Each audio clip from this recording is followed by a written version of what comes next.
Patience. It was one of those mornings where it's like, oh, it's 6 a.m. and we're just running to the races. But I've been so excited to chat with you. I know we met at the Thank God for Bitcoin conference Yeah, through. that's right. It was through Christine Cranley from Texas Blockchain Council. That was who Yeah. introduced us. Yeah, yeah, yeah. I mean, it's really interesting. I signed up for your newsletter, and I'm going to be really candid with you here. I sort of looked at it and I thought, oh God, is this going to be some left-wing feminist moan fest? Let's check it out. I swear to you, that was what I thought. And then I started reading it, and I was like, oh my God, this is so strange. It's like you can't categorize this thing.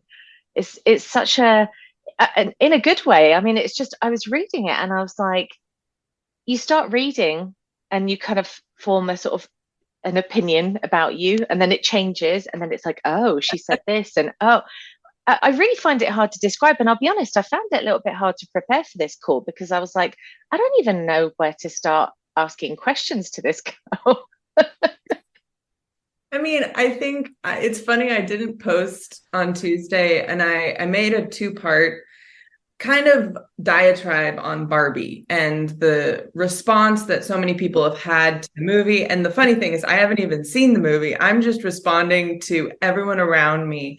And I'm in this in-between world where my friends from New York, are coming at everything from a very different standpoint than some of my more conservative Bitcoin friends or just other conservative friends. So I'm kind of caught in the crosshairs. And I would say it's maybe ambling, and I'm my own editor. So I thought, am I saying something clear to other people in this, or am I just getting all of my stream of consciousness out on paper? And so I ended up not posting on Tuesday, and I'm sitting with it a little bit to just simmer. But Yeah, I think you point out pretty kindly that, well, how do you describe it? Like how is it easily? And maybe it's been a little broad for me to just have a place to, I don't know, to just say things and so far not risk tons of consequences. I haven't also been promoting it. I've just done it, and if I talk to people, maybe it comes up. It's linked yeah. on my Twitter and Noster, but I'm not active on there. I'm not like pushing it. But it's maybe that's a great place to start. How do I categorize this? Anti-feminism sounds a little aggressive, and I think that's probably a lot of what some of the questioning is. It's like a deconstruction of feminism, Mm. but it also, I don't really like any of those words. So, I think part of the problem is the definition of feminism and what the word has come to mean for some people. So I think that probably is a good place to start. I was going to say before we do that, you should probably introduce yourself. oh, hello. We just went right into it. Well, I am Mills, synonymously known as Mills. And I have been working in the Bitcoin space for almost 2 years, but I was film and television in New York City for the last 12 years before my almost 2 years in Nashville. So I left New York. I wanted freedom. And that's my one word answer of why I left and what I wanted. I did most of COVID there. And and I guess, this is what we're kind of already jumping into. I started publishing in February writings that are not really about Bitcoin and not really about film and television, but more about the worldview and mindset that I had inherited just, through the water, I think, in and living in society, but I never truly believed a lot of it. And then the past couple of years being in Nashville and being able to kind of unwind the metaphorical string ball of worldviews and ideologies and thoughts and beliefs that I'd been exposed to slash force fed in New York, I wanted to share them. And my plan was to kind of see if there was any resonance, if anyone else was feeling how I was feeling.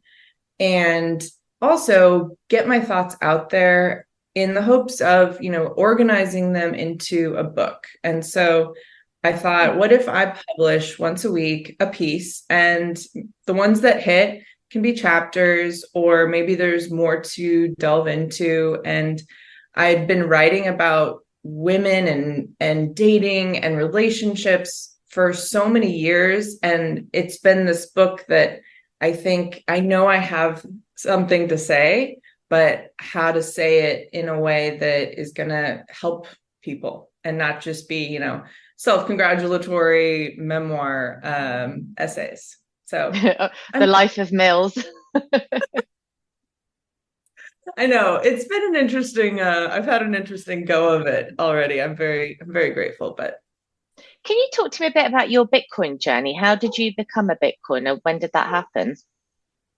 Yeah, that was through my brother, and he had come back to New York he wanted to actually just be a part of the Bitcoin community in New York City. And he had left a job in mainstream tech journalism and taught himself to code. And then he was like, can I crash with you while I get a job in developing and find a place? And it's like, absolutely. And that was February of 2020. And so I cannot even imagine, had he not been there, because it was going to be 6 weeks that he was going to stay with me. And then it was 6 months, or a little bit more. But that having a brother, having a friend, having someone, I lived alone with in Greenpoint. So it was just a life-changing experience, which meant that we were spending all day, every day together and doing our own,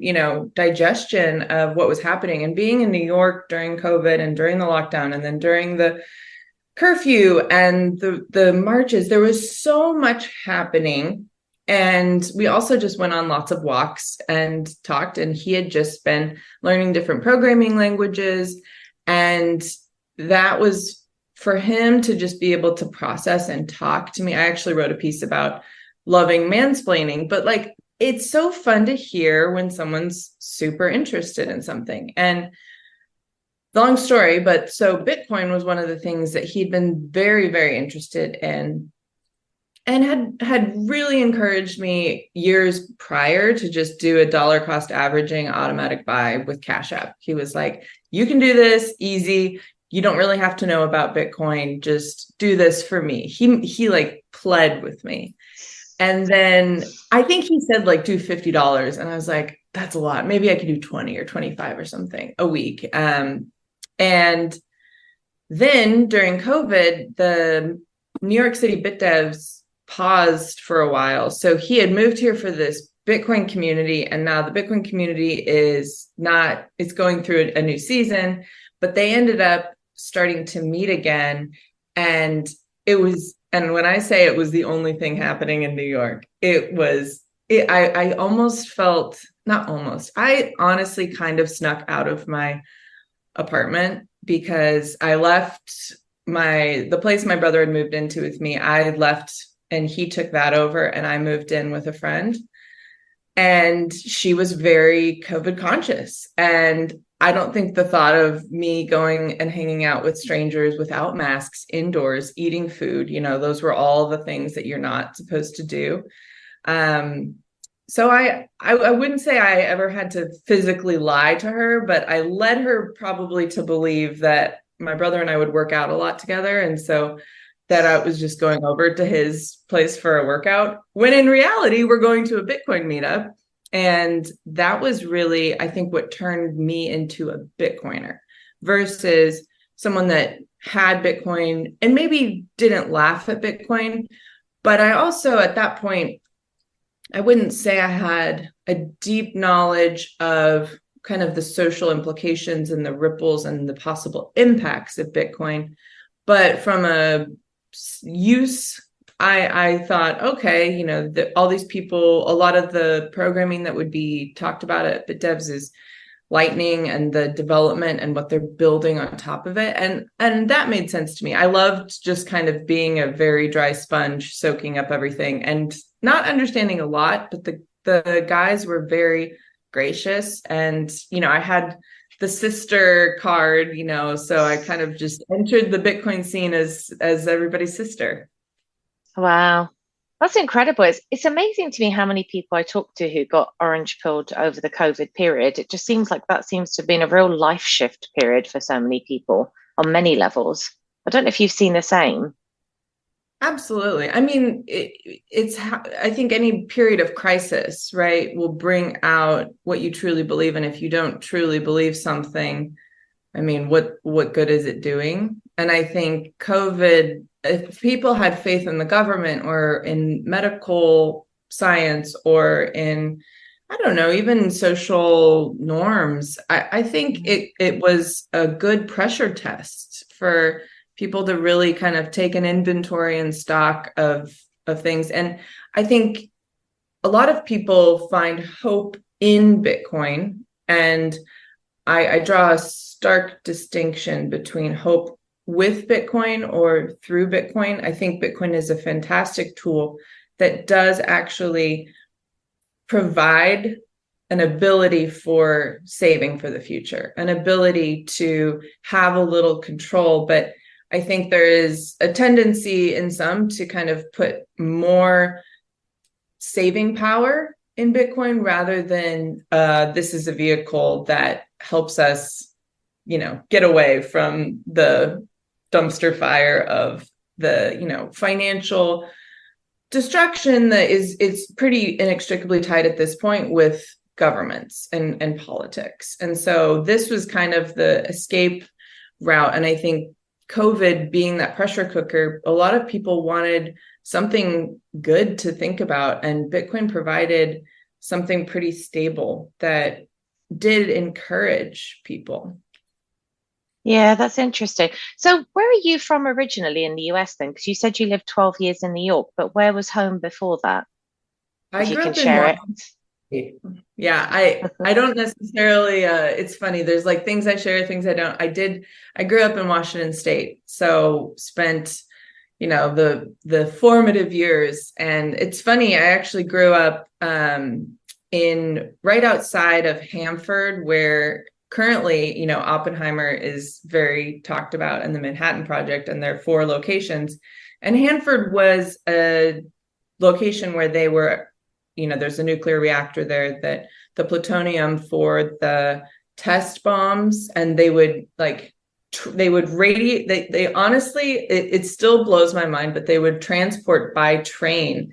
After activating, they would move the plutonium to New Mexico via train, and then the bombs were assembled in New Mexico, which is a very wild concept that it kind of blows my mind a little bit. But the nuclear reactor, brought a lot of people to this town, and kind of is why that town is still around, is what it is. A lot of people stayed out there. Hmm. And so, how did you find living in Nashville? Do you enjoy the culture there? Was that very different for you moving from New York? I think it was the different that I wanted. And I wanted to not be the only one that thought something. And I can't think still if there's another, what I would call purple city in the US, at least. And, I think cities tend to be blue, even if they're in a red state. Typically, the city itself is very blue.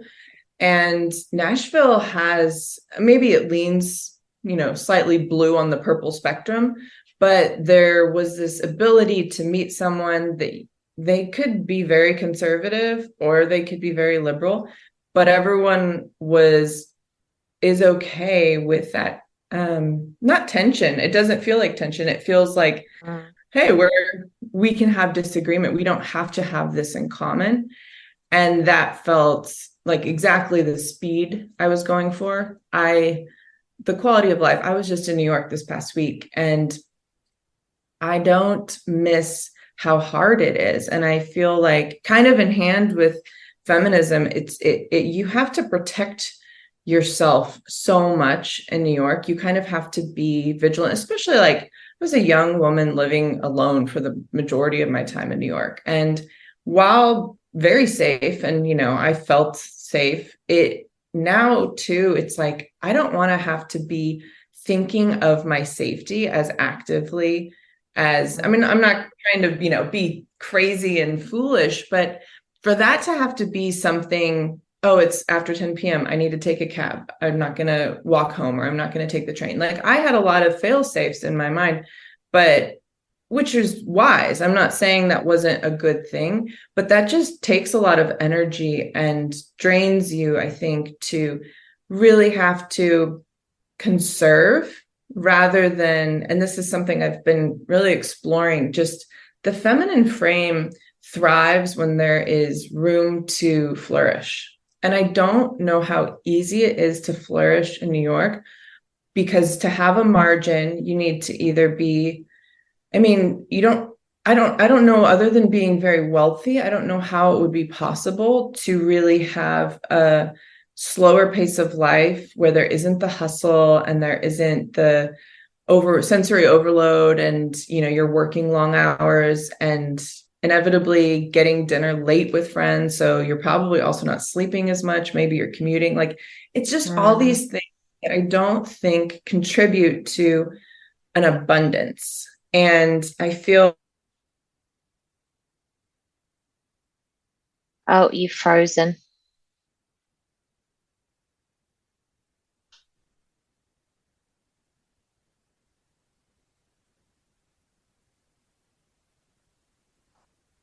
Mm.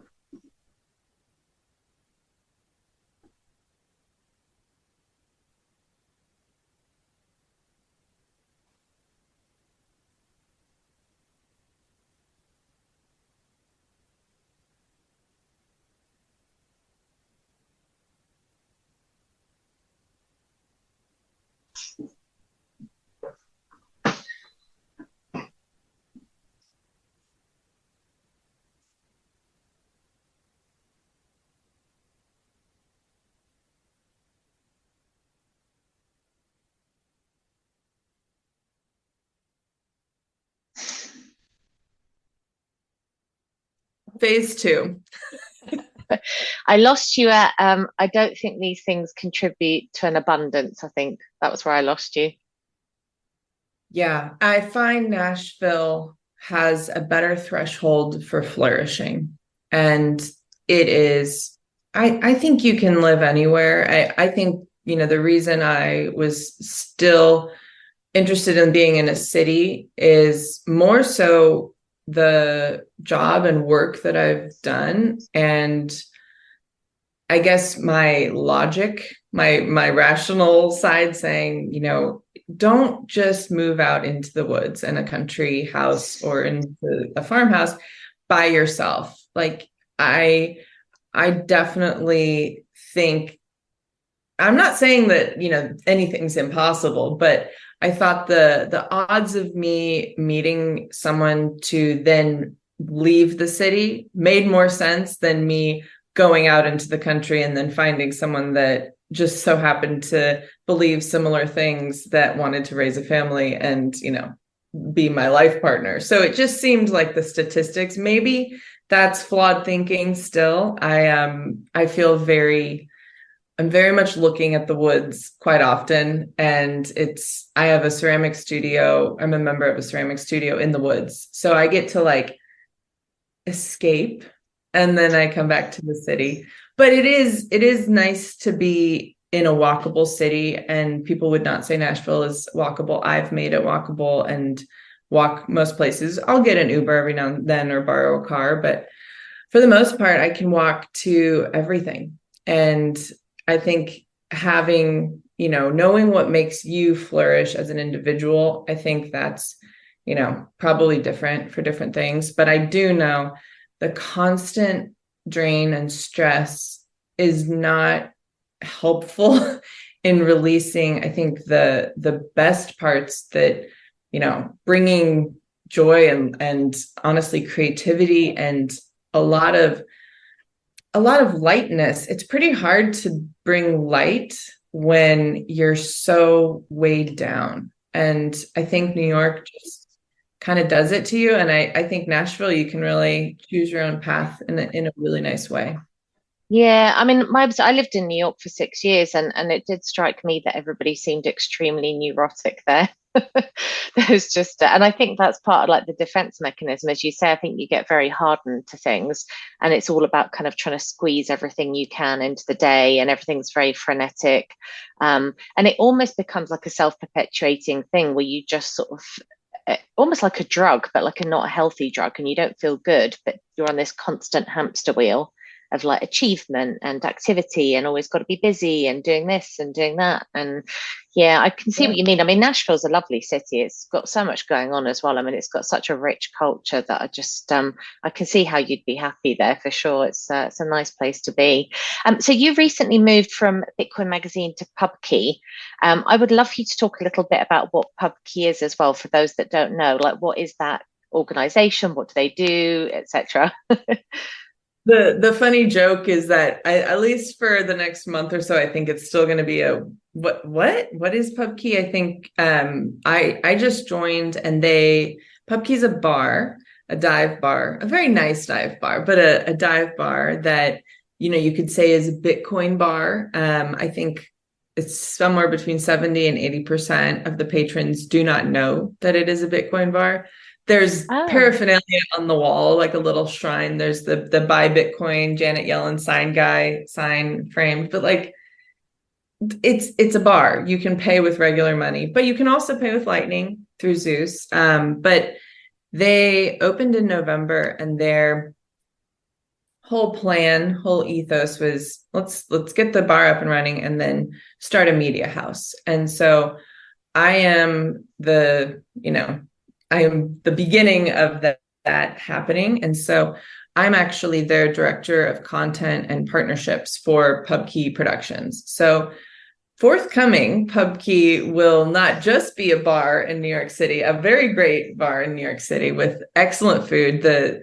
Honestly, it's really fun to work at a place that's very it's kind of, you have to explain it because people are like, you work at a bar? And I'm like, no, I know it's a bar that does more, but they have this really amazing ethos of third places. And there's your work space and your home space, but what is your third space? What is your community? What is a place that you go, that you belong, that people? And I think especially, COVID shifted so many things digitally, and I think the physical has really been making a comeback. I think if we wouldn't have been force-fed so many Zoom hangouts, whatever, I think maybe it would still be on a slower trajectory. But I think it accelerated the fact that there is this hunger for just being in community with people in person, and it will not probably be the last Pubkey. There will probably be others in other places as well, but to have a meeting place, and it's cool. I was there a couple days ago, and just I was wrapping up work. I was the person with their laptop at the bar, and someone walked in that I knew. I had met initially at New York City Bit Devs. They'd been in Nashville for a few months, and then he just walked in to Pubkey, and I think he'd been there maybe once before. We hadn't talked for a while, and it was like, this is the shrinking of the world, because he's a Bitcoiner. He knows about the space. It's amazing to just, oh, I didn't plan it, didn't have to organize it, but I'm here, we can catch up. And I prefer, I'm not, I realize it's not a great thing, but I'm not amazing at my virtual communication with people, because I do prefer to be in yeah. person or phone call. It's just always so much better. And that was a long answer that I could have more succinctly said. Pubkey is a Bitcoin dive bar in New York City, and they are launching a media house. But that's not a very fun answer. Can you explain what you mean by launching a media house? Like, what's that actually going to look like? Because I know that Peter McCormack had hosted What Bitcoin Did episode there. So I remember listening to that, and he was saying that it was hosted at Pubkey. And then they also had, I guess it was a truck, really, wasn't it, at Bitcoin Miami? Plus, yeah. Yeah. Um, yeah, so The can you bus. talk about Yeah. The media house portion. So upstairs, there's and that's where Peter McCormick was recording his podcast from. It's called the Parlor, and that's what we're calling it right now. I don't know if that will be the official public name of it, but it's a space where oh man, podcasts can be recorded, but also that not only for our podcasts, but a perfect example with Peter. He's in town. It's a place for him to post up. Thomas and Marty just did a rip last week. Just like being able to have a space in New York, especially, I mean, you live there, space is very special. And to have it just above the bar is very convenient. When people come into town, they can record a podcast up there with Thomas, or we're also going to be, developing a program that will allow people to rent out the space and record their own podcasts there, not necessarily our themes and shows.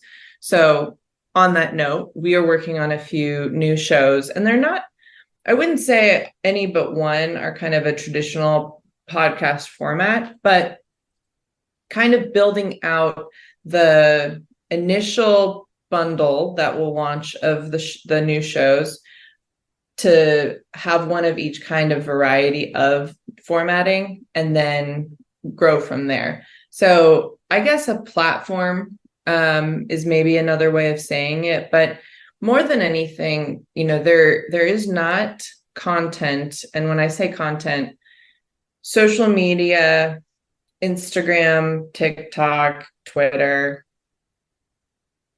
YouTube, I'd say maybe that category. There is not, or if there is, I've somehow missed it.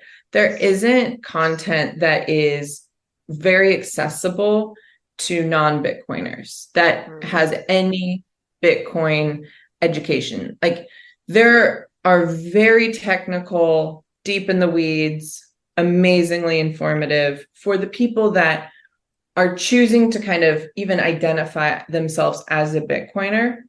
But for adoption to really happen and for growth, right, there has to be a majority of people that just use Bitcoin and that have a fundamental understanding of it. And so this content is for normal people. And I mean, that's such a lame sounding tagline, for normal people, but it's this void that I've seen in the space where we can't, I mean, we can, I suppose, but like, I feel like there's so many shows just made for Bitcoiners by Bitcoiners, which is really beautiful, but there isn't that warm, outstretched arm saying, hey, this is a very safe space to ask questions. This is basics, and you really don't need to know more than that. You can learn more than that. But this content to be entertaining, Thomas 𝗙ecie is the CEO, and he's like, it's the Barstool Sports for Bitcoin, and I think that is a very succinct way. I don't know that Barstool would appreciate. Maybe they would. Maybe they'd be so flattered. Yeah, I totally agree with you. I mean, I'm kind of class of like July 2021. And I think initially when you go down the rabbit hole, it's just like this, shocking, amazing, just really all consuming experience. And then I'd say more recently, I've started to feel like when I go on Twitter, I'm like, God, this is just an echo chamber. Like, it's an echo chamber of the same people following each other, saying the same things, posting the same stuff. And yeah, and you don't get a lot of normies there. And I'm just kind of like, it feels like there are two separate worlds. There's the Bitcoin world that thinks it's the entire world, and then there's the outside world that doesn't even know that it exists, or if it does, it's like a sort of fringe, kind of movement of people who've lost their minds. That's kind of a little bit how it feels. But yeah, so it's interesting. And on that note, actually, I was thinking, because I interview women in the space specifically as much as I can, because I just was listening to Bitcoin podcasts and going like, are there any women out here? Like, it's all men. And then I realized But there are loads of women out there. I'll tell you what it is they just don't go on podcasts and talk about themselves and what they're doing the whole time. A little bit more of a male incentive model. And I think Twitter too. Twitter is something that's a male, and the incentive model is masculine on Twitter. It's not an inherently feminine place to spout your opinions and get in these battles, like maybe a cute photo now and then, but like the reason I think also women aren't asked to speak at conferences is the lack of awareness that the conference organizers have, because most of them are men. And I'm not like, you've read my stuff. I'm not in any way a man-hating, woman, but I definitely, there are so many women that are incredible that I know from working in the space, and they don't get asked to speak. And it's not because they don't have value. It's because the men that are organizing it don't think of it in that way. And it's like, they're not going to fight their way. These women aren't going to, beat down the door. And so typically the women that are featured at the conferences are the influencer type and the more, social media following. And then a very few are these super exceptional technical women that are at the top of their field. But there's so many in between. And yet I don't love the discriminatory, like, I don't want, to just say women only, women can only do, I don't love the line, we need more women in Bitcoin. I think, we need more babies in Bitcoin.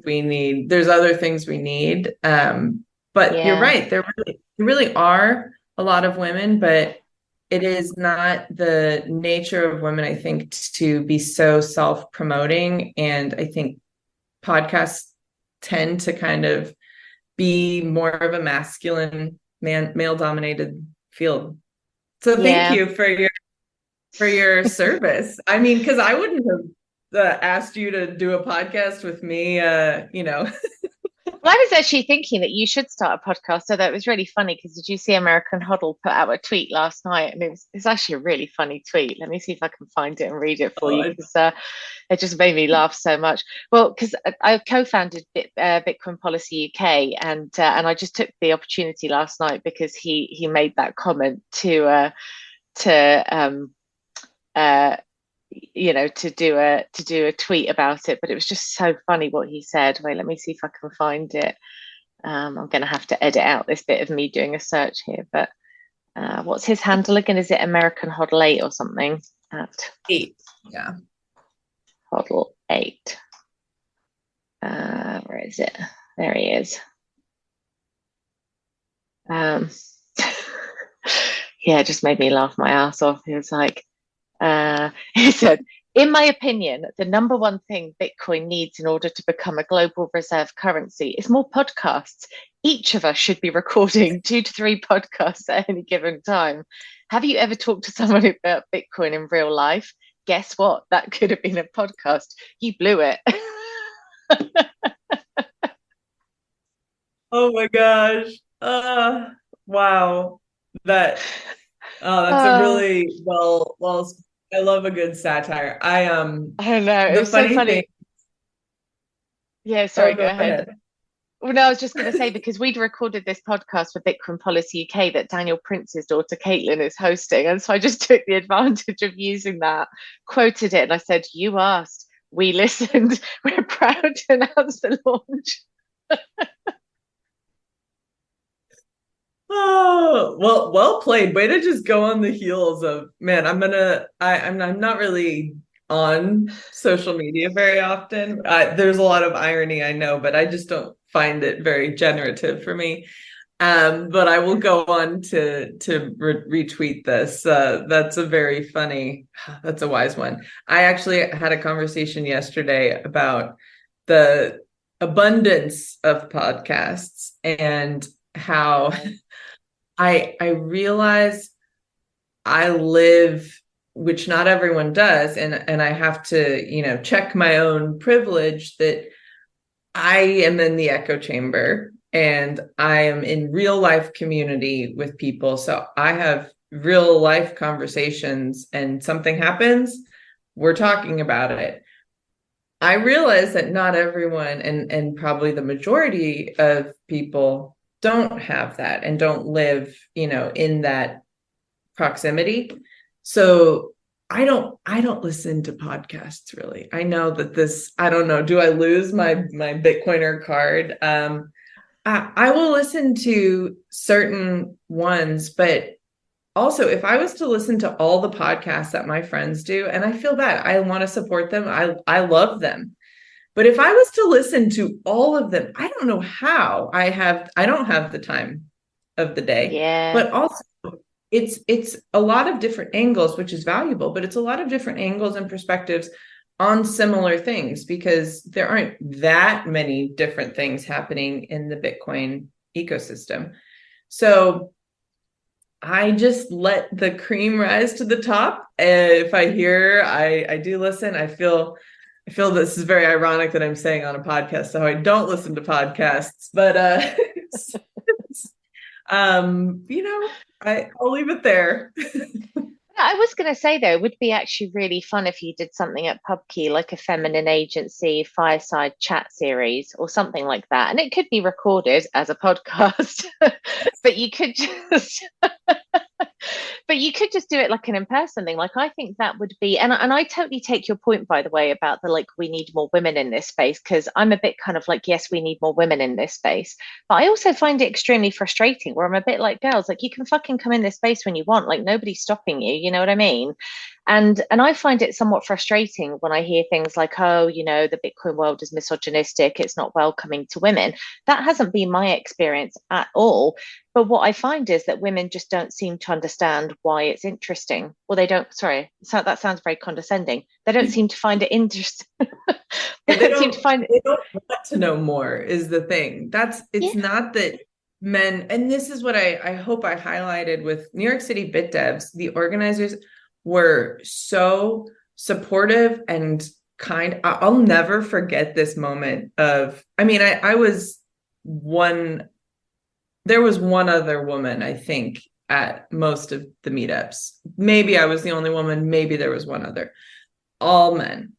And I remember being in a circle of 7 men, and I was mostly listening, but I started saying something, and another guy started talking over me, interrupted me. And I think I've already asked permission to share this before. So Jay, the organizer, he cuts this guy off and he said, whoa, whoa, whoa. Mills was saying something. And when I tell you, I left that meetup thinking, the organizer, who is brilliant, who the way that he teaches, the way that it's incredible what he's done and built and poured into New York City Bit Devs. But I'm probably, that was maybe my second or third meetup. I'm such a baby. I'm asking probably a not very insightful question, but the welcoming, protective nature, when I tell you, like, that doesn't happen out in the world. If a guy interrupts me, I don't have some other guy coming to my rescue being like, no, you interrupted her. Like, that level of respect, maybe not every man in the Bitcoin space is that respectful, but I have never felt, other than the, conference organizers being men that don't ask women to speak on conferences and even on podcasts, like the male podcasters, I don't think they think of the women. Like, there have been times when this is a little bit of a tangent, I've seen podcasts with guests on them that were 1 degree or 2 degrees removed from something that I was more expert in, and they didn't ask me to be on it, but the next, someone else that was kind of adjacent or involved.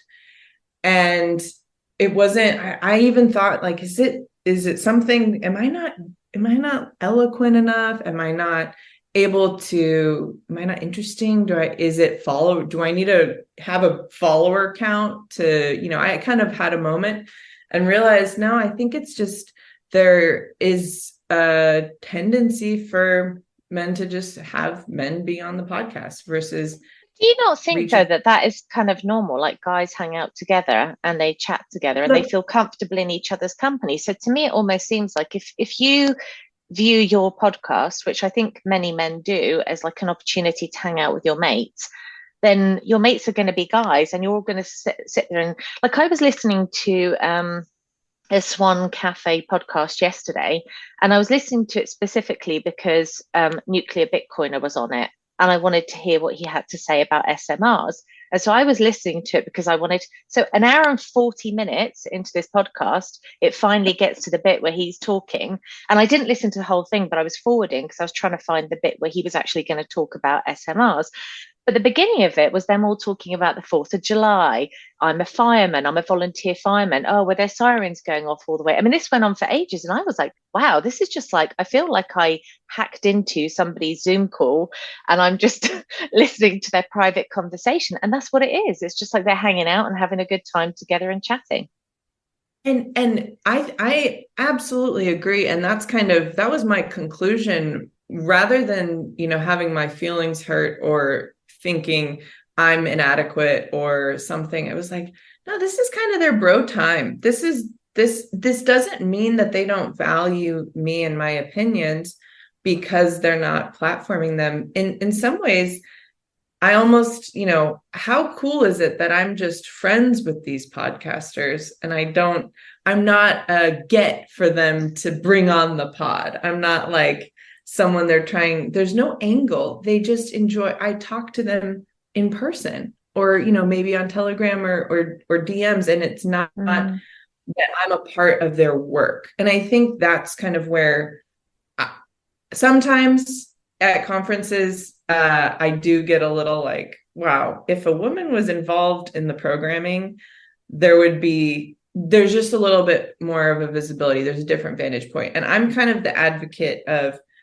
women have a place in the workplace. I'm not saying like no women with jobs, but I do think there are really strategic places that when you don't have a female perspective, you kind of limit your growth. And it's something I've talked to a lot of Bitcoin companies in early stages, that I'm not saying that you need a full-time woman, but especially with your user experience, with your UX, with your UI, like there are just the way that men's brains and women's brains work, there's just a difference in perspective. And I think the more that, the aesthetics and the flow and the logic can kind of interoperate between both sexes, I think it's just a more efficient path, at the end of the day. So no, I absolutely agree with your summary. And this is why this podcast feels very like I don't have to keep up or show that I'm bringing value. I'm not like keeping up with the guys, is sometimes what it feels like. I was on a Twitter space last week, and it was one of the first, actually, it was the most fun. I told Thomas this. The Thursday they do meetups at Pubkey. Once a month it's lightning, once a month it's mining focused, and then there's 2 other kind of varying topics. But before the meetup, they do a Twitter Spaces that anyone can tune into, kind of like a pre-show. And it was very fun. The meetup last week was mining focused, and they were discussing the new 𝗙𝗪𝗋𝗋 report. And it was Marty and Drew and Thomas and Alex Thorne from 𝗙𝗪𝗋𝗋𝗄, and someone else. There was maybe one. It was like a party rip. We had all these microphones and headphones at the end of the bar in the little nook and chit-chatting. And I have to say, I had fun at it. I didn't feel like I was crashing the guy party, which often I'm like, I don't need to be on it, but it was my first time at Pubkey since joining the team. And I'm still kind of rolling out I haven't made like a public announcement that that's where I am. Once we're launching content, I will, but right now it's just kind of been word of mouth. It's not a secret. It's, I left on really good terms from Bitcoin Magazine, and a lot of what I was building at Bitcoin Magazine, was with the same vision of making high quality content for a wider audience. So super in line with everything, and they're really supportive of me at Pubkey. But I want to listen back to it. I almost feel like the Twitter spaces that we had it was chaotic, but it actually was a flow of a conversation. And I didn't feel like I was going to derail it if I brought something up or said something. And I'm always mindful of like curating a conversation and not kind of going upstream when we're kind of going downstream. But anyway, it was really remarkable. And I said to Thomas, that was actually probably the most fun I've ever had on a Twitter space. And Drew made a joke. He's like, I don't think we've ever had a woman on a Twitter space before. I'm like, well, it was cool to be able to, not have to be one of the guys. Like, I don't like to have to demote myself to be a guy, to be with guys, but also I don't want demote myself. I love that. Was that a Freudian slip there? But like I like to carry myself as a lady, and I think that guys have a different level of casual conversation, and every once in a while I'm like, I think you forget that I'm a lady and that I'm present. There's conversations where I'm like, okay, guys, I don't need this right now. But I just honestly feel like it's easy and nice to have a conversation with a woman too. And it's very refreshing to not be hated for the things that I say, because I think a lot of women feel that I'm attacking them when it's not my intention at all for anything that I'm saying. It's more, hey, this is my discovery of what I believe, and if it resonates with you, come along for the ride. But I get I'm either developing a thick skin or I'm not cut out for this. And I think it's probably one or the other. But the kickback from various pieces, it's tough to be saying things that are unpopular. What, from your Substack? Yes. Oh, really? Oh, okay. Well, let's dive into that then, because I'm really curious about that. Because I don't know, so I'll give you some backstory in this as well, because I've kind of puzzled about why there weren't more women that were prominent in Bitcoin. And I had a really interesting conversation at Thank God for Bitcoin with Luke Broyles. And he said to me, I said to him, oh, I think women are more risk aware. So they're kind of a bit more tentative about coming into this space. And he said to me, well, I think that, men tend to score higher on the bell curve of being disagreeable versus women who are higher on agreeable. And obviously, like, there's a range and not everybody fits into that. But at the extremes, that's where you see. And I actually thought about it and I was like, I think I'm right, but I think he's more right.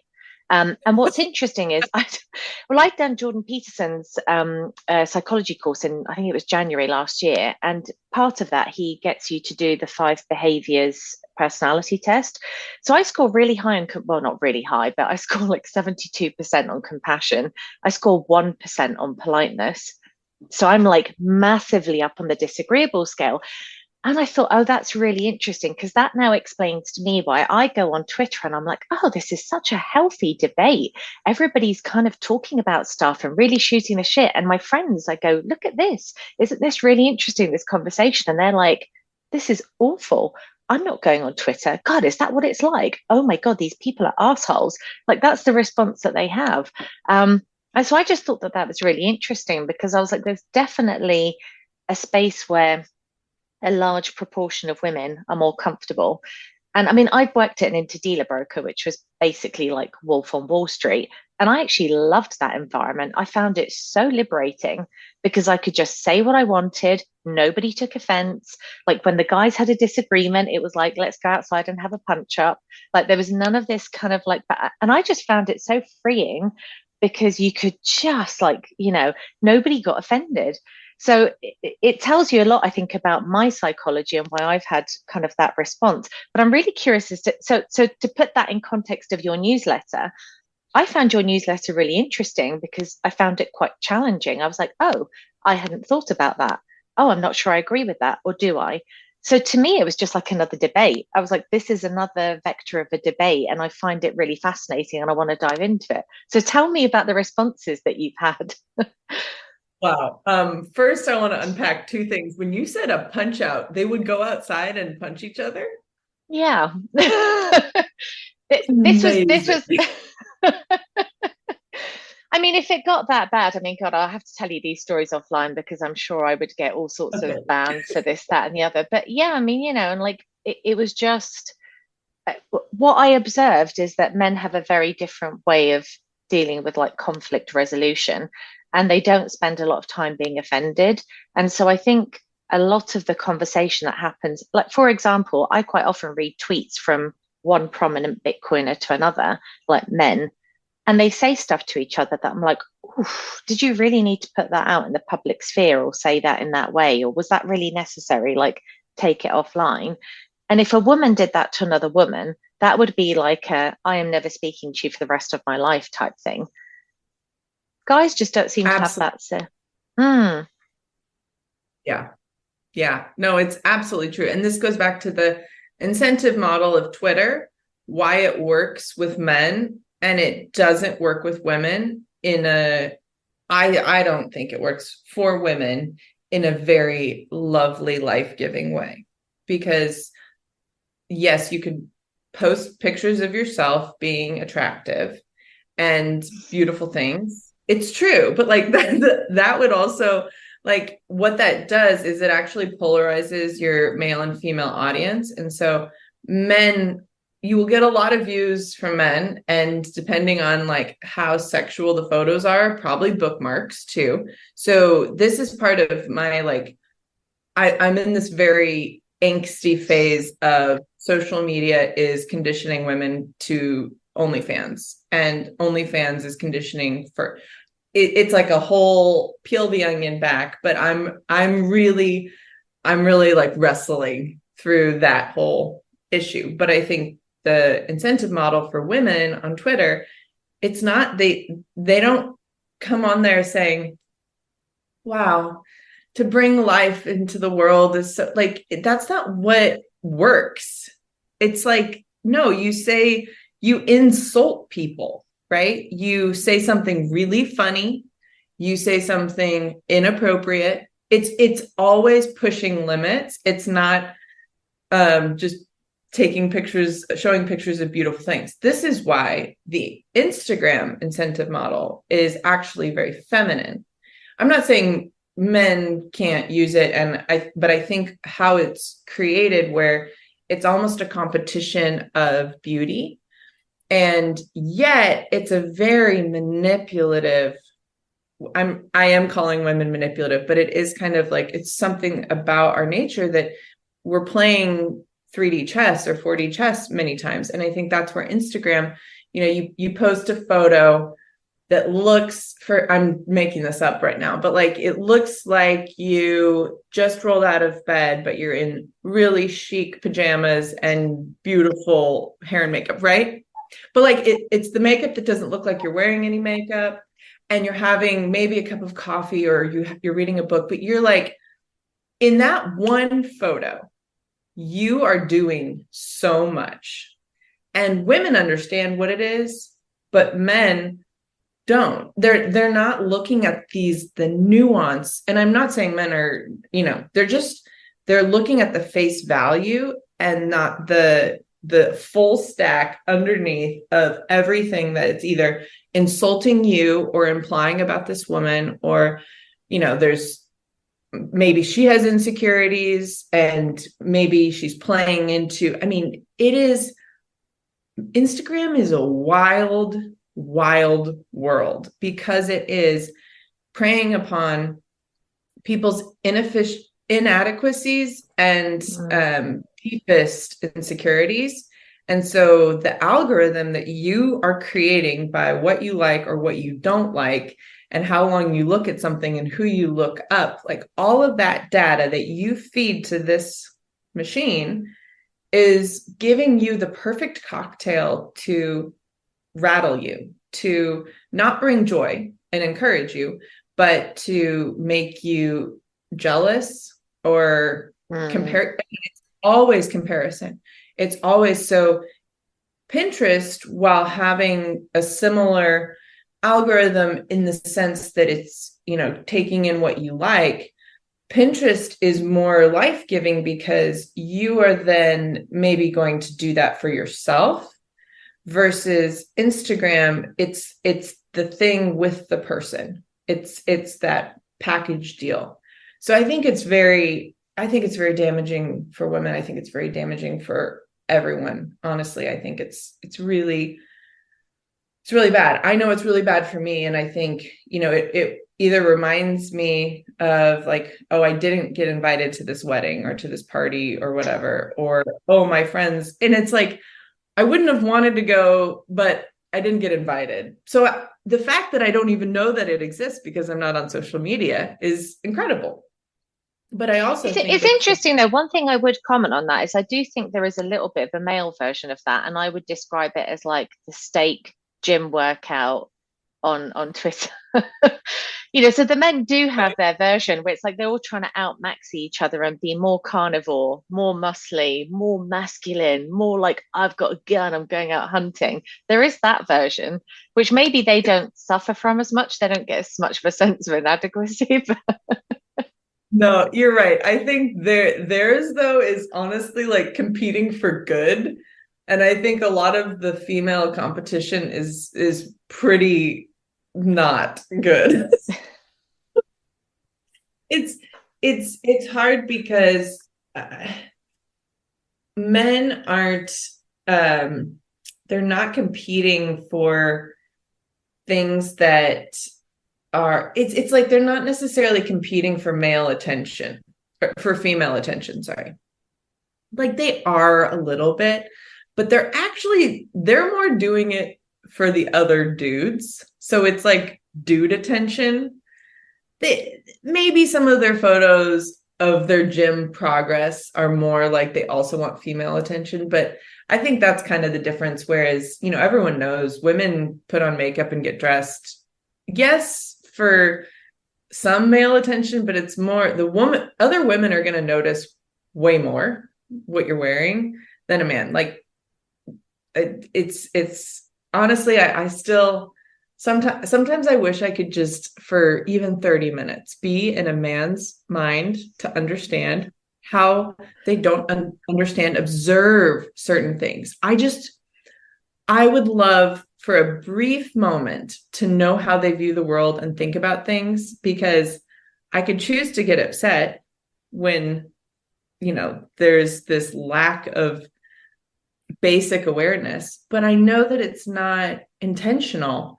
But what is going on up there? Because my brain is wired so hard into like observe, process. This is the kind of soap we get. Like, how do you not know what kind of soap we have? Like, but like that's my brain versus theirs. Anyway, I'm sorry, that's just so hilarious that is the thing that springs to mind for you is soap. it just happened, and I think it's ridiculous that now I'm talking about it, but I like a certain scent of soap. I do. And we were getting low on hand soap, and like I even pointed out that the soap that's under the sink, and it's the same scent for the dish soap and the hand soap in the kitchen. I pointed out that the soap refill is under the sink for the dish soap, and that's the scent. Mind you, this is a light blue label. And I we had the conversation, and then yesterday, and I feel awful. It was like, thank you for going out and getting soap. And he shows me, and it's a light purple label, and it is the same brand of soap, but it's not the same scent. And and I had to just like, it doesn't matter. It doesn't matter at all. It's just like, he's like, is this the right one? I'm like, no. No, it's not. But thank you so much for getting soap. I currently, this is a very confusing tangent, and then I will talk about I'm going the to totally call this podcast Mills and I Talk About Soap. Tune in to hear about dish soap. Oh, well, yeah. Snowdrop, for the record, Mrs. Myers. Just it's a great scent. It's seasonal, hard to find in his defense, but a slight explanation, and this is I was like, is there a way I can tell the story that it doesn't automatically like I was like, no, I can't tell the story without explaining that I live with a guy, but I actually live with three guys currently. And it's been a very interesting couple months of what is my life? I never thought that I would be a single woman in my early 30s, living with three young 20s men. And Oh I think you have to expand on this so people know that it's not a harem. exactly. Well, I know it's funny. My sister-in-law is like, this is, if you want a godly conservative man, he's no, like this, it's indecent. It's inappropriate for you to be under the, and I'm like, I know, but also extenuating circumstances. So I was living in a duplex. There's a cooler British term that I learned recently, but like the half share, flat share. But it was a fully divided house in like probably the 80s, but it's 100-year-old home. And so I had one side, and I came to know these three guys had the other side. And so we got to know each other. Packages would go to the wrong place. I'd have parties. People would go to their house. We got to know each other eventually. And then the plumbing is super old house. The plumbing was giving up. It was done. And the owners of this property, they wanted to develop. And so they didn't really want to repair. So the next door house that was recently vacated, we all moved from the two separate houses to one big house together. So it was a little Nice. like they just transferred our leases over. And so we have this till the end of the year. So we're finishing out our leases. I don't know if this is something that I'm going to repeat. Who could say? But it's been a very interesting, like, I knew, and we talked about it going into this, like, I'm not going to be your mom. I'm not going to be the one to clean everything all the time. And yet I've been practicing, like, how can I be in my feminine frame? How can I empower them to be in their masculine frame? And, they're young 20s. Their brains, their prefrontal cortex is not even formed, but they are really great guys. And it's been very surprising. So yes, I had this whole soap thing with one of my housemates. But I think it's been fun to even see how much they like the beauty. They let me decorate the whole place. They like everything is basically as I wish it. I have my own bathroom, and I kind of have like one wing of the house. I have this room, which is my office, and then a bedroom, but it's very interesting, like a little I learn a lot from them. I've lived with my brothers, but I've never lived with guys before. So it's just very interesting. They're all such unique, routines and various. But anyway, long rant. I don't even know how the soap came up, but Instagram, Twitter, bringing it all back to, I have gotten, and I think partly it's not a bad thing, but people read my Substack that are very liberal. And that is a lot because, well, and I think it's very funny bringing it back to one of the very first things you said on this call. You said you thought you were going to disagree, or you thought I was going to be liberal. Yeah, I mean, look, this is one of those, to qualify that. I just find all of these definitions have become so ridiculous, to be honest, because I would say when I moved to the US, I was probably like a Bernie Sanders camp. I was support, but I feel like, that was more, I grew up in a world where like a national healthcare system is the norm, and all of these things are the norm. I mean, I'm half Finnish. Finland is extremely socialist. It's when I say socialist, I mean that term, when you say it in the US, it has a very different connotation, I think. But Finland is a high tax jurisdiction. There are a lot of government services. Maternity leave is extremely long and very well subsidized, like all of these kinds of things.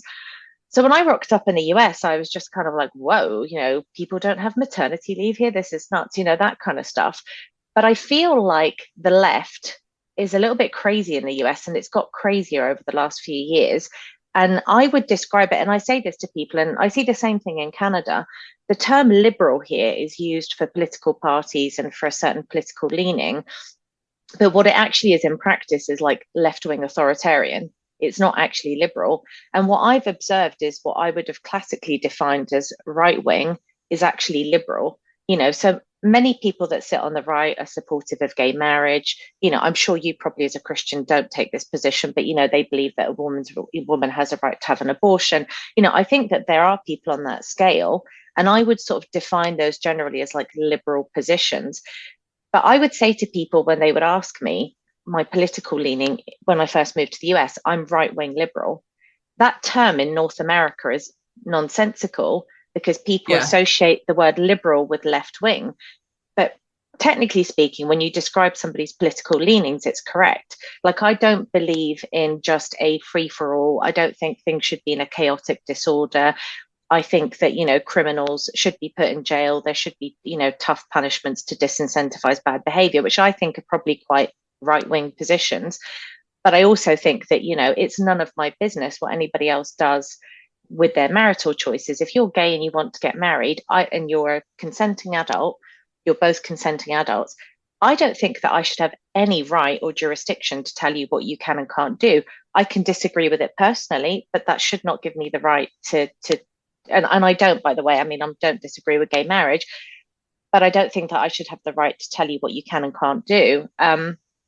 And so it's interesting to me because I think that term liberal gets used in North America to actually describe like left-wing authoritarian very often.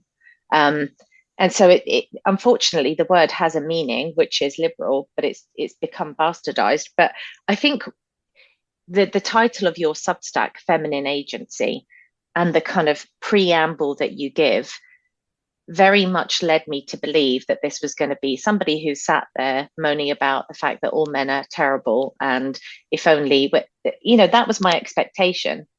And so I was quite surprised that some of the content, I wouldn't say it veers in that direction, but some of the content, it sort of prods those buttons, and then it just completely goes to another, like you go in a completely different direction the rest of the newsletter. And so I don't know if you're doing this spontaneously or if it's just very clever, but it's very disconcerting is the wrong word.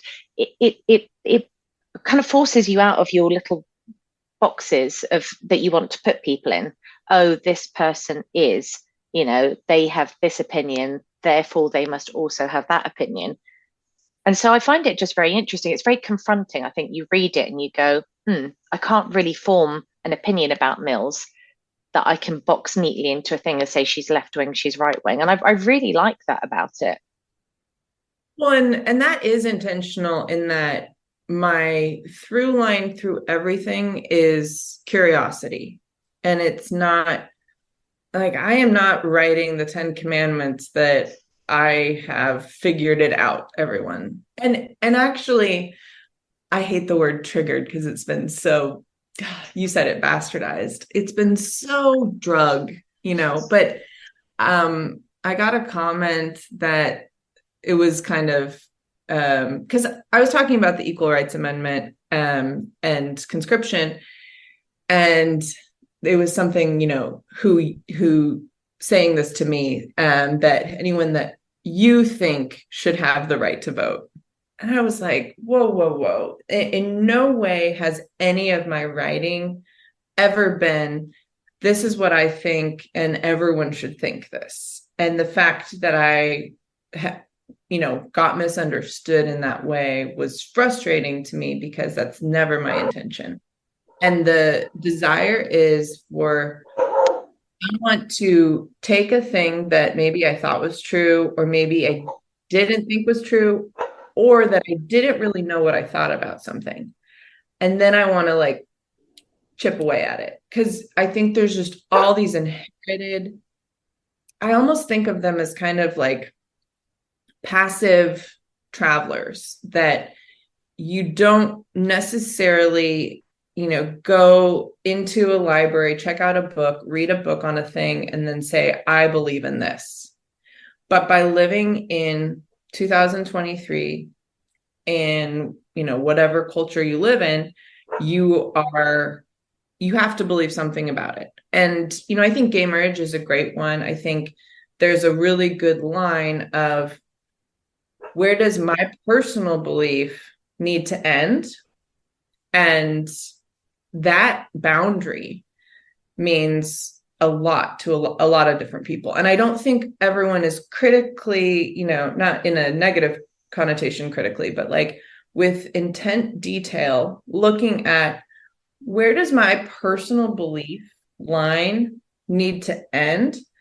And then I can have a margin for people that don't agree with me. And I think, the thing that I loved a lot about my education was there was always room for disagreements. Disagreement was probably like the backbone. And, I learned very, very much. I went to it was a interdisciplinary critical thought program. And it was a few months.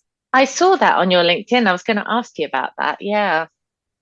And it was all Socratic. And it was honestly, and he recently passed, or maybe in the past few years, the professor that was our resident, the resident professor, we had many visiting professors.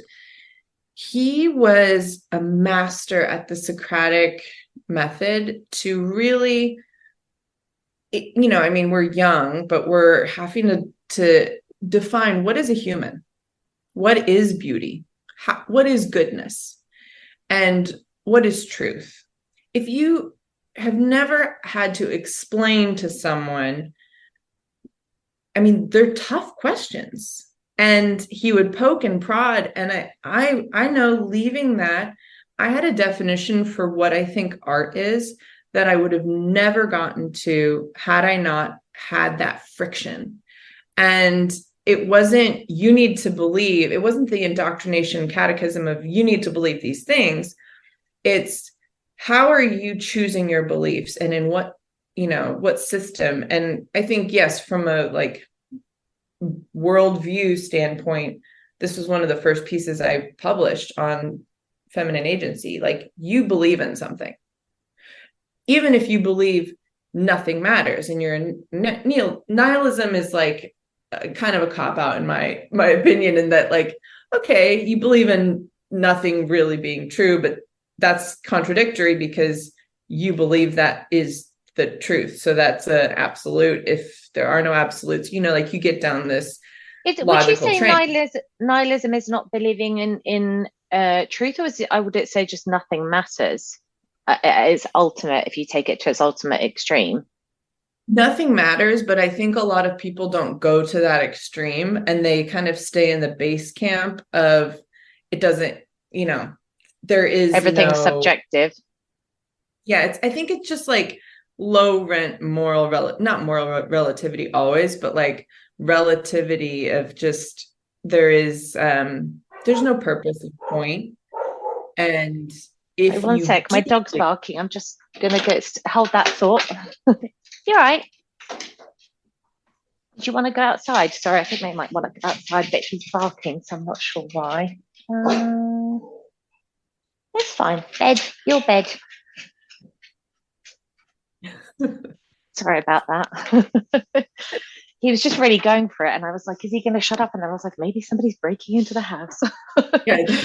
Oh, sorry to. Can you imagine? That would be a really good police report. No, I do think though that that there is like the choice for belief.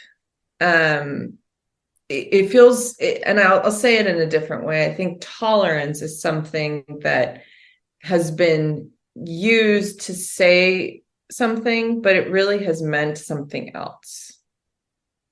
Whereas tolerance as a theory, it should be that there is this margin, right? There's this camp over here and there's this camp over here. And tolerance allows there to be peace between the two. But what has mainly happened is that tolerance only goes one direction. And there is no tolerance, because if you go this direction, you're a transphobe, bigoted, hateful, you're all these things. And I'm not saying those could be things that are going up that way, but the tolerance has not had any flexibility and nuance. And I think partly, and this is me, I'm not like, this is a working theory, but there's a book by Neil Postman, Amusing Ourselves to Death. And I was just talking to a friend actually that I went to the same critical thought program and the same college. And so we were talking about just the state of disagreement and discussion and how that's just gone. Like, I don't like going to parties very much because what are we going to talk about? Like, nothing that I care about with any interest. But there was such a difference at these places because we knew there was an agreement that we could disagree and we could be friends and it didn't matter. And Neil Postman talks about the path. It's like the ideology with the least friction, the path of least resistance will be the most widespread adopted. And the tendency of that will lean towards a belief system that's more, I guess, in the left way of love and acceptance, and like that is easier. That's an easier sell. That is a more attractive sell than saying, yeah, people aren't good at their core. And there is, whether it goes into, faith as well, like there is a hell, and there, like those are hard truths. There is suffering. Good things don't always happen, only to good people. Like there is a fundamental, how you view the world, how you think the world works, that is influencing exactly what you're doing and how you're responding and reacting. And I think what Instagram did in like 20, I'd say 20, early teens, I think, I got it in 2011. I used to have Instagram. And I think what it did was homogenize in a very terrifying way.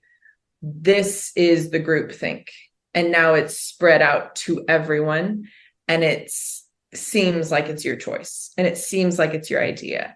And you esteem these different people because it looks nice, but they're sending you a curation of what will work. So anyway, long diatribe on, I don't really know what was the jumping off, but some of my readers do not get the nuance that it is, it's an invitation to discuss.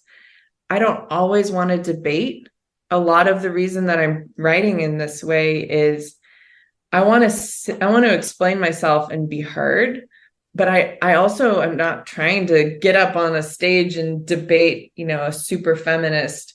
I think I want people to have information and have solidarity. If this is, if they want to deconstruct the feminism ideology that they got just handed, if they're not satisfied with their lives, if they are feeling disillusioned, I think I want them to say, hey, this is encouraging. There's someone else that's going through it and processing a lot of it. And that would be my long-term hope. I do really, you mentioned it kind of in passing, but I really want to do meetups for women to talk. But my fear is, at least in New York, I'm like, who would come? Well, I My think friends it don't even know I write this. really. Oh God, am I about to out you? They probably don't watch They YouTube or won't Twitter see this anyway. podcast either. Yeah, I mean, it's interesting. So to go back to the comment that you said that somebody gave you on your Substack, I mean, the way that I interpret that is that individual wasn't interested in exploring and having a good faith conversation. They just wanted to trigger a debate and have an angry response. And I do find that is probably the one thing I would say on social media and Twitter is what I call like anon basement dwellers. There are people that sit there behind anon accounts who, are probably like very dissatisfied with their lives, and they're just looking for something to get into an argument with somebody about. And it's not an opportunity to have a space to learn and to discuss. So that was that. I mean, yeah, for me, I think what I take away from your Substack is that it is this kind of it's more posing a question than trying to take a very strong position and give an answer. But I think part of the problem is that many people struggle dealing in nuance. They want to categorize. And I think the human brain probably lends itself to that. We have so much information overload to deal with. So I have to look at Mills and go, oh, this is her political position. Therefore, she must also think this, this, this. And I can put her in that box and then move on. And I noticed that it's quite disconcerting for people if they find that they can't box you in. Like they'll want to say, like somebody said to me recently, well, I think you're really right wing, not knowing any of my opinions. And I thought and I was just like, all right, fine, you can think that. I don't really care. I'm like, think what you like. Define right wing for me. What do you mean by that statement? And it's interesting for me, I mean, just an anecdote as well, because when, I grew up in a country where there is no gun proliferation. So I moved to the US and I was just like, good Lord, like all these people do is debate abortion and debate guns. Like, can we just move on from this already? Like the rest of the world has pretty much solved this, or the rest of the Western world, I should say. It's not even a thing.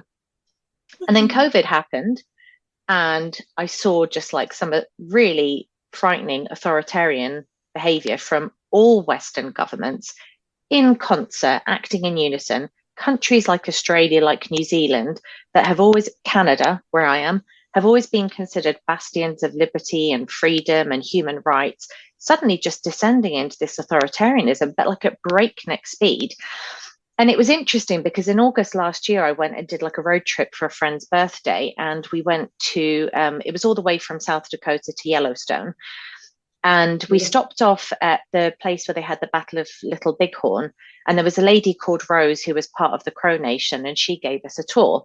And kudos to her, like she didn't mince her words at all about like the colonizers and everything else. Like she was very polite to everybody, but very upfront about what she thought. But what was interesting was we stopped for lunch at the Crow trading post, like the Crow reservation trading post. Everywhere there's like Second Amendment things, the right to bear arms. And what I discovered was that like a lot of Native Americans are very supportive of the Second Amendment because they, in very recent history, remember that when their guns were taken away from them and they gave them up, that was when they then ended up on the reservations. And it really gave me pause for thought, because I thought to myself, it's interesting when you grow up in a certain environment, to your point, it kind of shapes how you think. It happens subconsciously, but it shapes how you view the world and what you think is important. And when you haven't walked in somebody else's shoes, you don't really understand like their reality and what they've dealt with and why they may view the world in a certain way. And there's this sort of like very left-wing view of like, oh, Indigenous rights. But if you turned around and said, yes, Indigenous rights, they should all be armed to the back teeth, then, like people would suddenly be like, oh, no, no, no, no, no, no, no. And it's very hard, I think, for people to have those two positions then coexist. Do you see what I mean? Absolutely. It's kind of, I mean, back to your example with gay marriage, right? There is this, it's either, every gay person is going to hell, or, the slippery slope to pedophilia, bestiality, whatever. Like my Twitter is like that. That's part of why it's not a very fun place for me, my feed. But it's nuance. And the way I describe, when someone asks me very point blank, like, what do you believe about this or that, any specific issue, if I don't actually have a very thought out stance, sometimes I'm like, that isn't an actively necessary issue for me to have a decision on, and I don't really know. And there are other things where I know exactly what I believe and why I believe it, and it's a tightly held belief. But I find that if I tell someone I don't know why, I don't know what I believe about it or think about it, that's a very frustrating answer, like, to give to someone. And it's not, in my case, it's not because, like, I couldn't probably come to a decision, but I don't find that my life is forcing me to have this like distinct issue. And I think the right and left pull apart, polarizing, pitting against, that has been done by the media and by, corporations. Like it's a paid separation and polarization that is happening. And I mean, I don't know, maybe that's an unpopular opinion or a wild conspiracy theory, but it just seems really blatantly obvious that has happened. The nuance that you're talking about, having that margin for, we're paying back the debt of colonizing and driving the Native Americans out of their land. There's that side, and then there's the Second Amendment side, that can't they be together? Can't they both be true at the same time and impact and influence? But there isn't always, and I guess I believe strongly in objective truth and reality, but I also think that there's a lot of dimension. And I think tangent to explain exactly what I think is happening with this compression of two sides, right and left, the binary. When you write a screenplay, there is character development, but there is only so much character development, because a real human, a real person, has so much data, has so many, there's so many things, especially an adult, has so many factors of who they are, the life experience that they've had, their personality, their quirks, their interests. It's too dynamic of a range. So what happens when you're writing a character to make them compelling? You pick a few things and give range on those few things. You don't give everything. That it would be miserable. It wouldn't be a compelling story. So you flatten a real life human into a character. And we think characters are real, but that's not, there is no one that is, those simplified, non-nuanced things. We see that in television. We see that all the time in movies. But that also is, I think, has affected dramatically that you can't, that's not real life. Does that make sense? That flattening? It does. I was going to say it's like a heuristic, though, isn't it? It's because you need to kind of, when you're dealing with large numbers of people in your life, you need to kind of have a way of sifting, this person is like this, and you don't take things on their merit every time and just try and make an objective judgment. You just box things up. I mean, it is a heuristic, isn't it, really? But it works for many things, but just doesn't work for everything all of the time. And I think it's been a coping mechanism because of the adoption of the internet and social media. I don't have technically probably a degree to make this observation, but what I think has happened is there is too much information.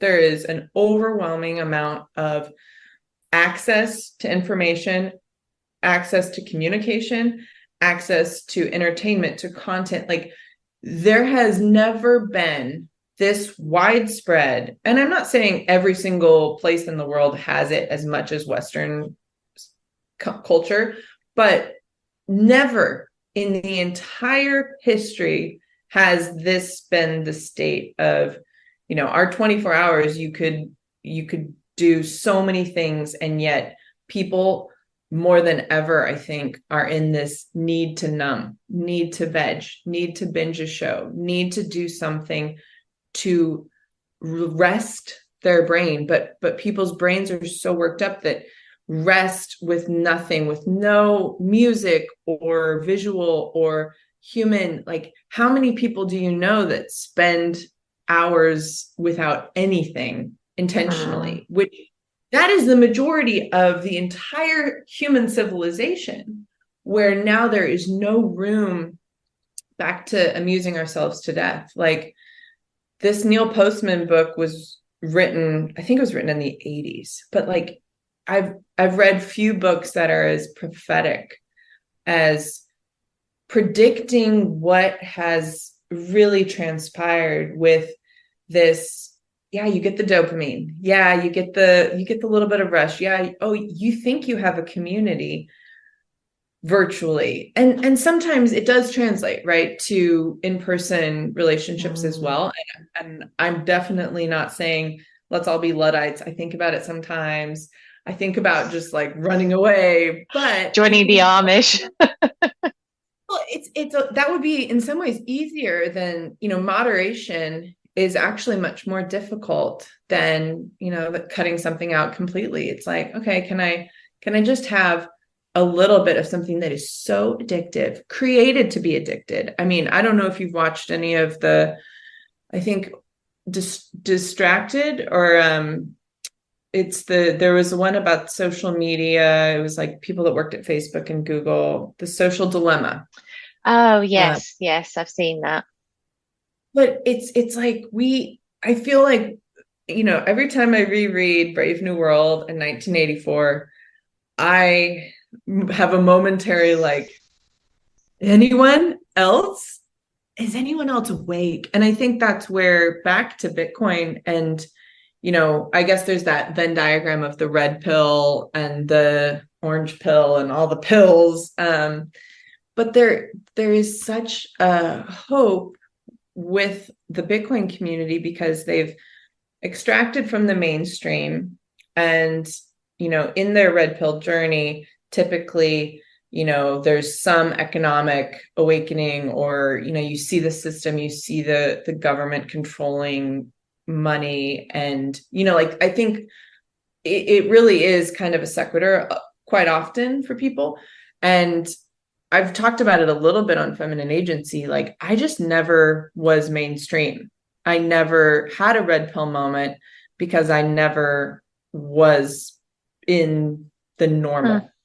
As I grew up in such a conservative, Christian, homeschooled, fringe family. Are you homeschooled? Yes. That's so interesting. That is so interesting. Yeah. Wow. Yeah, that's really interesting, because I see this pattern, this thread run through, where people who seem to have an ability to think a bit more independently. I mean, it seems kind of obvious when you say it, because they haven't gone through the school system. And I always think, when I hear this sort of like, oh, this indoctrination narrative, I'm like, oh, that feels a little bit like tinfoil hat to me. But then it's interesting to me, because I keep meeting people in the Bitcoin community who are homeschooled, and the way that their brains work is just completely different. There's a lot more critical thinking. It's just, that's so interesting. Sorry to pause on that, but that's what I think. That's why I'm like, I'm going to write this. I'm going to do this. I'm going to see how it goes, how much friction there is. I feel like I'm in many ways doing it for myself too, because it's a good opportunity for me to process and then share it. And I've actually, there's been negative feedback, but there's been lovely, lovely feedback too. So it's, I think it's that I try to I was like, I don't want to read the comments, but these are comments actually asking me questions. So then I have to read these comments, but it's going to be a little bit of a dance, I think, navigating as I continue. But the free thinking, every institution for the most part that I have been a part of was critical thinking, as the backbone. And it set me up, homeschooling set me up for read something, understand what it's saying, and then whether summarize or, be able to explain what it's saying, right? So just independent ability to consume information and regurgitate. And then that kind of went into symbolic logic, was probably at my first college, probably the favorite course that I took, because it was, okay, there's these argument structures, there's these models, there's these formulas for making an argument. I never did debate. I really, in some ways, not regret. Some days I wish I had really, gotten into debate and to be able to really share my opinions, but I don't feel like I'm the best in an argumentative state. Maybe if I would have done debate, I would be better. But then when I went to King's College, it was much more the philosophy of everything. And from King's, I did a tutorial at Oxford in that setting. I don't know how normal education prepares you to be in a tutor setting where it's one-on-one with a Don, that you are literally defending what you wrote. And so each week it would be, okay, you have to, we decide on the topic, but then I'd have to go read sections of 6 or 7 or 8 books, do the research, put it in my brain, then come up with something about it, not just regurgitating what they're saying, but also a viewpoint, which is, one step beyond mere understanding, right? So I feel like you say the indoctrination, it's like, oh, a little tinfoil hat. If you look at how the traditional educational system, it's almost don't learn how to think for yourself. Don't learn how to see things from a different vantage point. Don't learn, how to question and challenge, because I think you have to go through those 3 stages, right? You have to comprehend, so be able to absorb and read and understand what something's saying, then be able to regurgitate it. Then once you can explain it to someone else, then you can move over here and see a vantage point on it. But if you don't have that, and maybe that's an oversimplification of the critical thinking process, but if you don't have that ability and those core muscles, because you've always been told to not do that, then it's so much easier to be controlled. And I mean, here is my tinfoil hat, but this is where, the indoctrination in Brave New World, where they play tapes for the babies. It's like, well, all these kids shows, they're slipping in the subliminal messaging. Sometimes it's not even subliminal. Sometimes it's really overt. And from the very beginning, if you're putting your kid in front of these YouTube shows or these, harmless, made for toddler programs, you're already giving them the keys to the wiring of the brain. Now we've completely devolved, and I am fully unhinged. Here we are. I used to watch The Magic Roundabout when I was a kid, so I don't know what that did to my brain, because it's got all of these subliminal LSD type messages in there. As I found out as an adult, I said to my mum, I was like, oh my God, you used to put me in front of this on the TV. Yeah.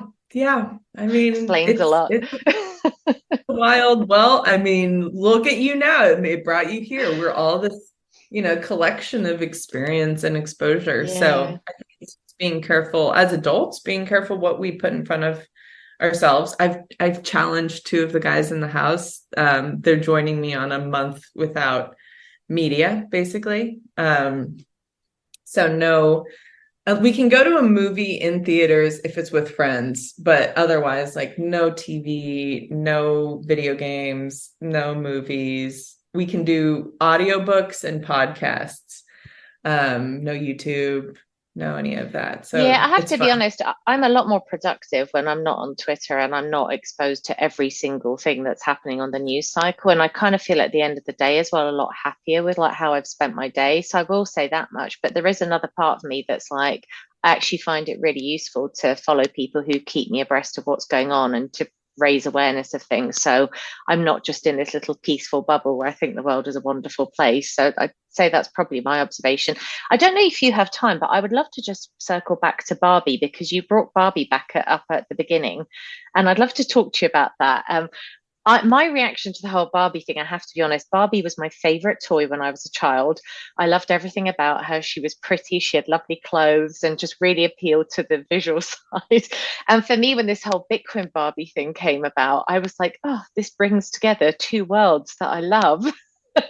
And instead of being this very kind of technical, kind of, much more sort of masculine thing, suddenly there's Bitcoin Barbie.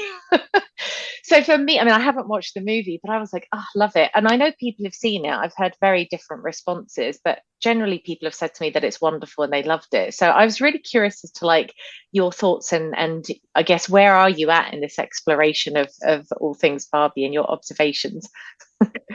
Sneak peek on my two-part. This is good accountability too, and then I will really have to do the polishing for this two-part Barbie piece. I played with Barbies growing up, and they were hand-me-downs from my cousin, and I probably had a lot more of the homemade dresses and furniture and stuff. It was just expensive, all the actual on-brand Barbie stuff, Barbie dream house, car, and everything. But in 1997, they released the first Barbie in a wheelchair. And it's like Becky with a smile or Smiling Becky or something. And I've observed Barbie as a company, Mattel, putting out these Barbies that were pandering to like, oh, we need to be more inclusive. Oh, we need to be more this. Oh, we need to do this. And I think, there's a difference between diversity and, more offerings. Like that's just good capitalism. And that just makes lots of sense versus like, oh, we can't have Barbies be this skinny anymore. This is an unrealistic, I said something and I actually don't know. This was one of the biggest things that I'm like, as I read it back, I don't know that it reads well. They've made Barbie less beautiful. And what Barbie always was this prototype. And yeah, unrealistically large eyes and tiny waist and like, but fun and pretty to dress up, and a doll, not a real life human representation. It was a doll. And I think that premise, I loved playing dress up with Barbie. And yet I never was like, oh, I don't look exactly like Barbie. There's only, there's a few people I think that like did a lot of plastic surgery to look like Barbie, but Barbie was much more of a very feminine, fun doll. And it's been funny. I know a little bit about the production. Like, I think it's been 12 years. It's either 6 years or 12 years. For some reason, I'm having a hard time remembering between the two.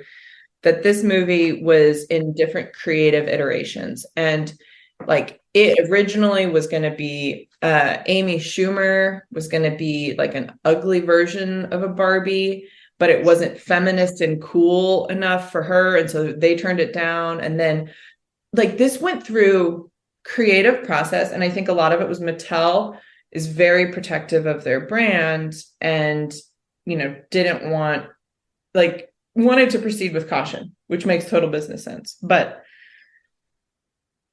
then Greta Gerwig, and this is also like very full circle back. Like I used to dream of being a Oscar winning director. And, you know, like I looked up to Sofia Coppola, Greta Gerwig, Lena Dunham even, and like they were doing it. And I actually, you know, that's a Girls whole was an nother. awesome show, by the way. Can I just say that Lena Dunham show, Girls? I loved that show. I loved it. I felt I like she went a bit unhinged afterwards as an individual, but that show was awesome. It was so good. And it was funny, even I remember being like career goals, you know, man, I wish I could have worked on Downton Abbey because I studied British cultural history from the Edwardian Victorian eras, but like wasn't at Oxford. This is what my tutorial was in, but I didn't do it early enough in my career to then have been able to work on Downton Abbey. So I missed that. And then Girls, I actually got, this is a very random tangent, but I got a call from HBO and they were doing a finale, like Goodbye to Girls episode. And I got to production design that. And everyone, Adam Driver was filming Star Wars or something.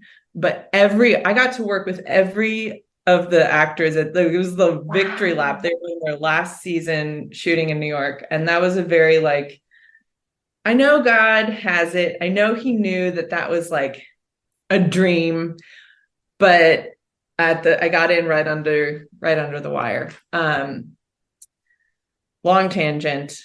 Barbie.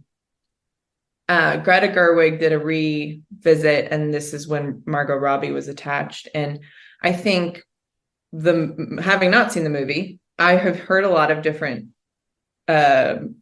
responses from people. And I know that means either the creative is confusing, and sometimes when you have inherited so many different storylines or creative directions, sometimes it can feel non-cohesive. So that could be part of it. The other thing that could be part of it is on the Myers-Briggs scale, there's the intuiting and the sensing. And so it's the second letter, the INTJ, ENFP kind of thing. So the intuiting are much better at nuance and kind of world beyond the world. And sensing is much more face value and literal. And so not that they're not, you know, able to have imaginations, but they kind of, they're not as satirically minded or always thinking about nuance and interpreting what does this represent. It's more of a literal representation. So one of my theories is that the people that, you know, the people that are sensing are seeing one thing, the people that are intuiting are seeing another thing. Maybe it's a confusing message. Maybe it's this whole, we have to have one viewpoint. And so you have to either like it or not like it. You can't think it was in between or something. But from what I do know, I think it's very funny that it seems like everyone has to have an opinion about it. You have to care, right? It's the Like, current thing.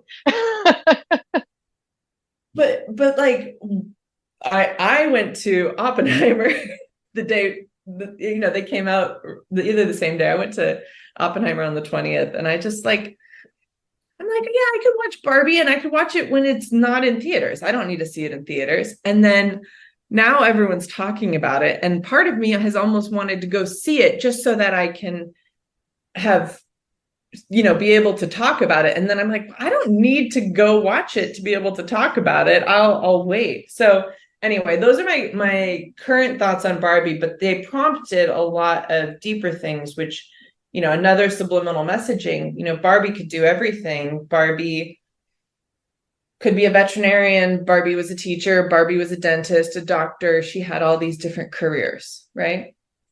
And I don't know if you know this, there once was a pregnant Barbie, very short-lived. And then, and apparently it was like, parents don't want their children playing with a pregnant Barbie because teen pregnancy. That was literally the reason. And then there was also another Barbie that didn't last long either, that had a detachable stomach, which also was taken away. But I got really deep into my Barbie like rabbit hole of what is the purpose of Barbie? What is Barbie actually trying to, what is it trying to be? And then also oh, if you play with dolls, you're a girl or you're gay or you're trans or whatever, or if you're a tomboy, you want to, and like I know a lot of my friends, we've talked like I was a tomboy. I climbed trees. I played with neighborhood boys on the train tracks. Like I didn't want to be a boy, but I was definitely very much, rough and tumble. I wasn't all I liked pink as an early young girl, and then I went through a long tomboy phase, and then, went back to wearing dresses and skirts and heels and lipstick and all of these things.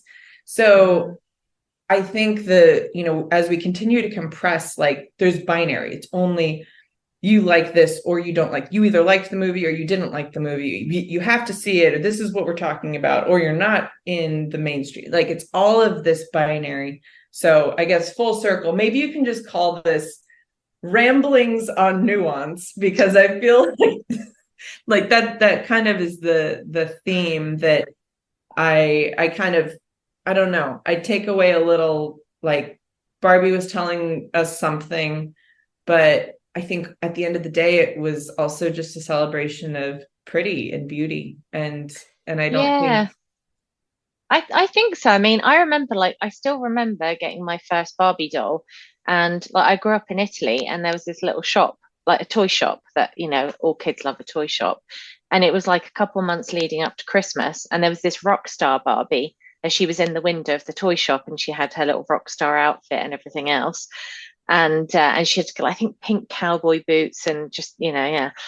And I just remember walking past this shop, and like every weekend, I'd go to the market with my mum in the centre of town, and I would walk past and I'd go, "Can we stop at the shop?" And I would stand at the window and look at this Barbie. Anyway, on Christmas Day, I got Barbie. My mum had kindly gone and bought this doll for me. And I just remember being absolutely overjoyed at this like she had a little pink fluffy top and her cowboy boots and her microphone that went on her hand. And oh my God, I mean, I was just like over the moon with my, I still have the Barbie now. I'm very sentimentally attached to her.